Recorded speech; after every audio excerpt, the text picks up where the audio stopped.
दोस्तों नमस्कार, स्वागत है आपका यूट्यूब चैनल एबी टेक में। आज है 23 जनवरी 2025 और जान लेते हैं आज की महत्वपूर्ण खबरें जो आज के प्रमुख समाचार पत्रों पे छाई हुई हैं। सबसे पहले यहाँ पर देखिए, आप सबके लिए एक बड़ी अपडेट है कि कैलेंडर में शामिल हो सकती है एलटी ग्रेड व प्रवक्ता भर्ती। शासन की ओर से राजकीय माध्यमिक विद्यालयों में एलटी ग्रेड शिक्षक भर्ती व प्रवक्ता के पदों पर आप लोग जानते होंगे समकक्षार्हता जो है स्पष्ट कर दी गई है और इसकी बाकायदे नियमावली भी जारी कर दी गई है। तो जो बड़ी अड़चन थी वो समाप्त हो गई है।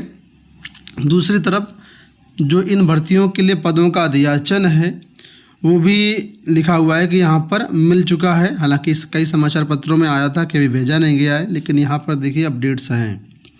लिखा हुआ कि यूपीपीएससी ने मार्च 2018 में एलटी ग्रेड शिक्षक के रूप में 10,768 पदों पर विज्ञापन जारी किया था।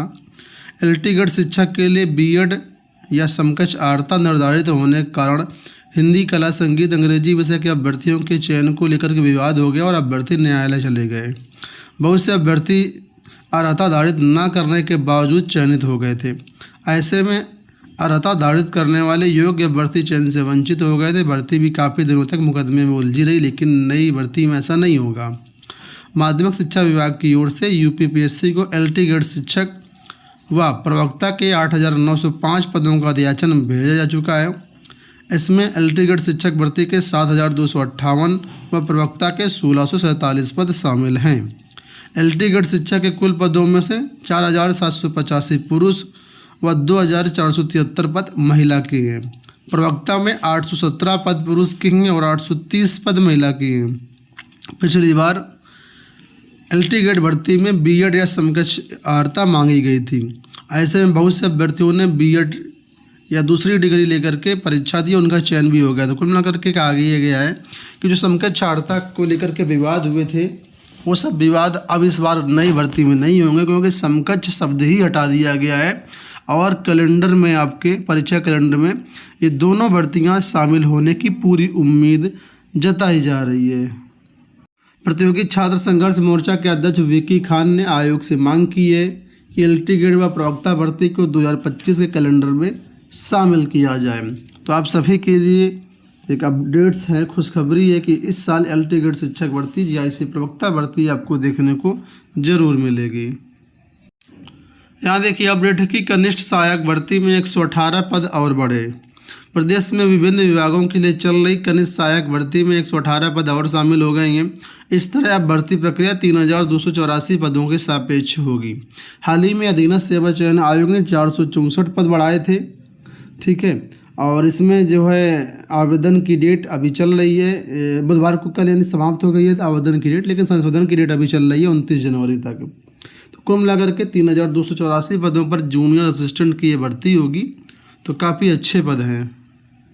आप लोग जानते हो कल महाकुंभ में उत्तर प्रदेश के मुख्यमंत्री योगी जी की अध्यक्षता में कैबिनेट मीटिंग रखी गई थी।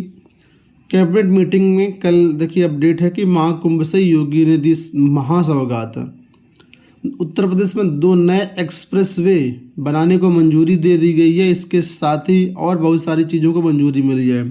तो यहाँ पर देखिए लिखा है यूपी कैबिनेट की बैठक में फैसलों की झड़ी।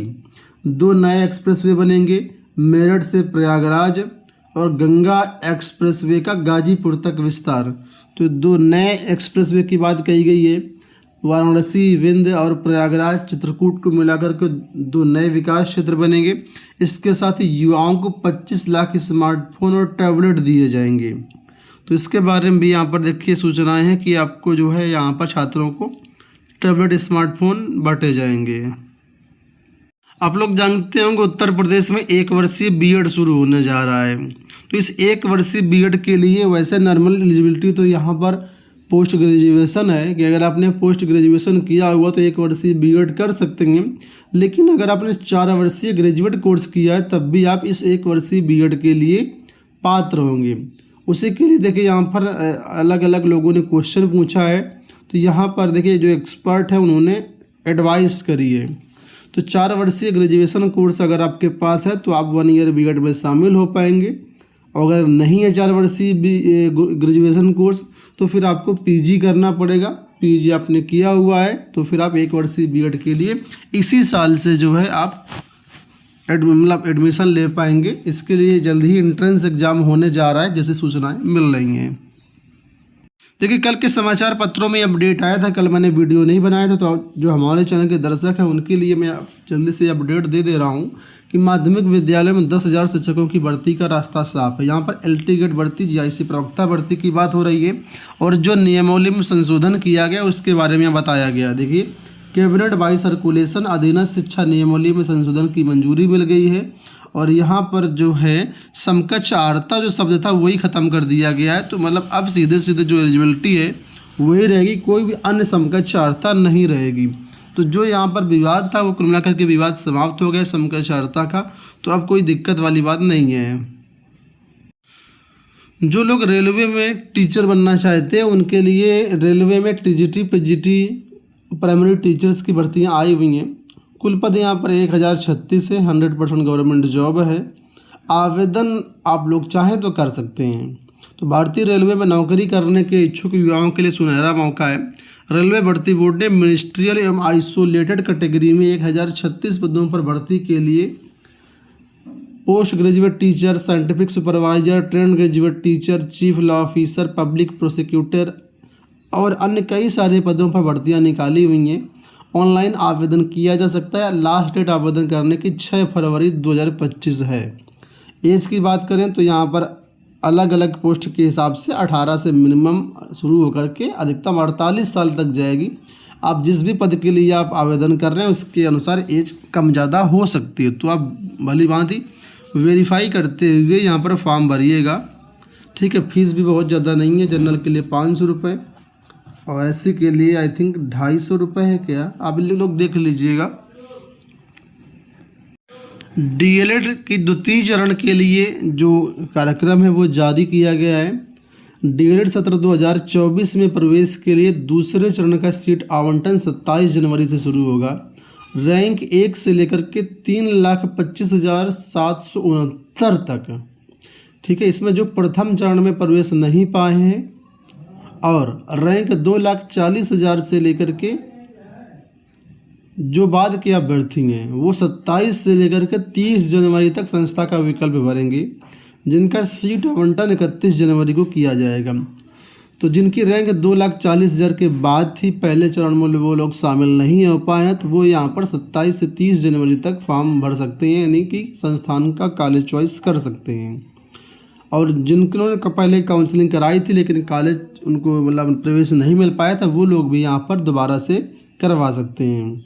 तो परीक्षा नियामक प्राधिकारी कार्यालय के अनुसार जो है 31 से लेकर के 5 जनवरी तक रैंक 1 से लेकर के 3,25,000 तक के ओबीसी, एससी, एसटी और विशेष आरक्षण श्रेणी के अभ्यर्थी जो है विकल्प भर पाएंगे। उनका सीट आवंटन 6 फरवरी को होगा। तो आप इसका पूरा शेड्यूल देख लीजिएगा, उसके अनुसार ही आप लोग आगे प्रक्रिया करिएगा। छात्रवृत्ति एवं शुल्क भरपाई को लेकर के अपडेट है कि प्रदेश के विद्यार्थियों को छात्रवृत्ति और शुल्क भरपाई जल्द होगी। 33,000 एससी छात्रों के खाते में 1-2 दिन के भीतर पहुंच जाएगी राशि। तो प्रदेश सरकार विद्यार्थियों को छात्रवृत्ति के साथ शुल्क भरपाई जल्द ही करेगी। समाज कल्याण विभाग 1-2 दिन के भीतर अनुसूचित जाति के 33,000 छात्रों के खातों में राशि भेज देगा। ये छात्र कक्षा 11 व 12 के हैं, वहीं कक्षा 12 से ऊपर के इसी वर्ग के 10,000 छात्रों के खाते में राशि भेजने के लिए उनके डाटा का अंतिम परीक्षण कर लिया गया है। उन्हें भी इसी सप्ताह भुगतान कर लिया जाएगा। अंत में कस्तूरबा गांधी भर्तियों की अपडेट है। गाजीपुर जिले से ये वैकेंसीज आई हुई हैं, आप लोग देख लीजिए। और 6 से 8 में यहाँ पर भर्तियाँ हो रही हैं, 9 से 12 में भी भर्तियाँ हो रही हैं। तो 6 से 8 में देखिए पूर्णकालिक शिक्षिका के 37 पदों पर भर्ती है। इसमें आप लोग विषयवार पदों की संख्या, कैटेगरी वाइज पदों की संख्या भी देख सकते हो। अंशकालिक में 11 पद हैं। इसके अलावा यहाँ पर लेखाकार, रसोइया, सहायक रसोइया, चौकीदार, चपरासी के अलग अलग पद हैं। कुल मिलाकर के 67 पदों पर ये भर्ती हो रही है। सबका वेतनमान दिया 6 से 8 की भर्ती है। 9 से 12 में भर्तियों की बात करते हैं तो 9 से 12 में देखिए प्रधानाचार्य के 2 पद हैं। इसके अलावा प्रवक्ता के पद हैं और लैब असिस्टेंट हो गए, कार्यालय अधीक्षक, लिपिक, केयर टेकर, चपरासी, चौकीदार, सहायक रसोइया। तो 66 पद आपके इसके हैं।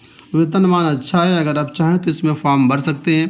ज़्यादा जानकारी के लिए आप लोग जो है ऑफिशियल वेबसाइट विजिट कर सकते हैं गाजीपुर ज़िले की NIC की, वहाँ से आपको सारी जानकारी मिल जाएगी, या फिर जो यहाँ का BSA कार्यालय है वहाँ से भी संपर्क कर सकते हैं।